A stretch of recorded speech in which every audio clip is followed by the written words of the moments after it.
Pernahkah kalian ingin menonton konser yang kalian sukai? Lalu, ketika kalian ingin membeli tiketnya, ternyata tiket tersebut sudah habis terjual. Alhasil, kalian tidak jadi nonton konser deh. Lalu, kalian pernah tidak ingin membeli barang tetapi waktu kalian menanyakan harganya, uang yang kalian bawa itu tidak mencukupi. Alhasil, kalian hanya bisa membeli beberapa barang yang cukup. Nah, kalian tahu tidak jika semua keadaan yang kalian alami ini itu merupakan sebuah konsep yang dinamakan kelangkaan.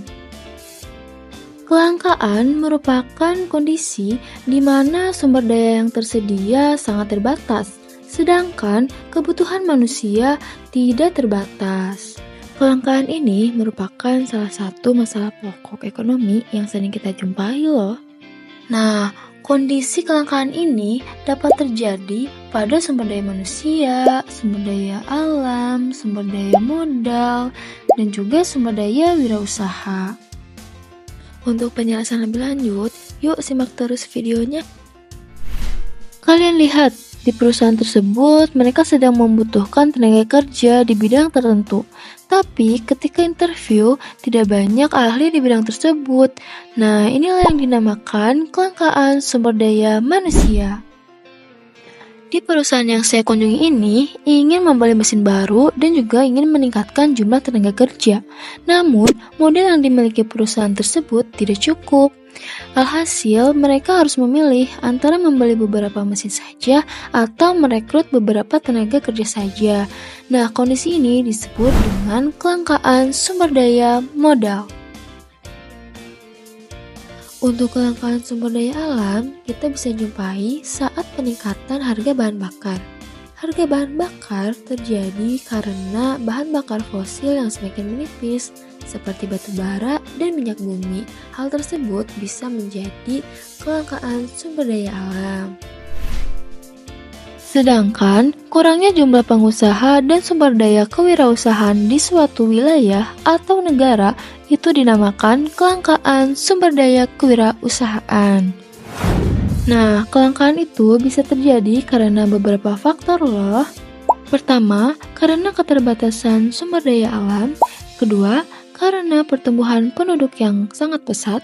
Yang ketiga, karena rendahnya kemampuan produksi.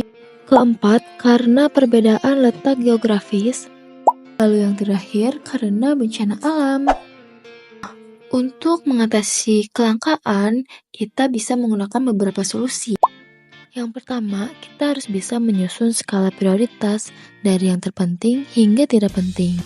Kedua, kita harus bisa memanfaatkan sumber daya pengganti, seperti sumber daya alam tidak terbarukan yang persediaannya sangat terbatas.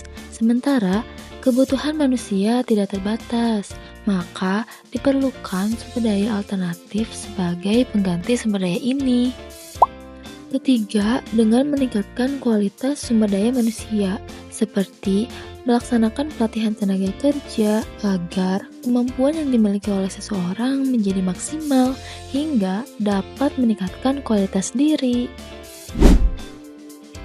Namun, dalam beberapa kasus, kelangkaan itu bisa saja tidak dapat diatasi. Nah, manusia harus bisa memilih antara barang atau jasa yang paling penting untuk memenuhi kebutuhan mereka. Nah, itulah pembahasan kita mengenai kelangkaan. Kelangkaan bisa terjadi dalam berbagai hal loh.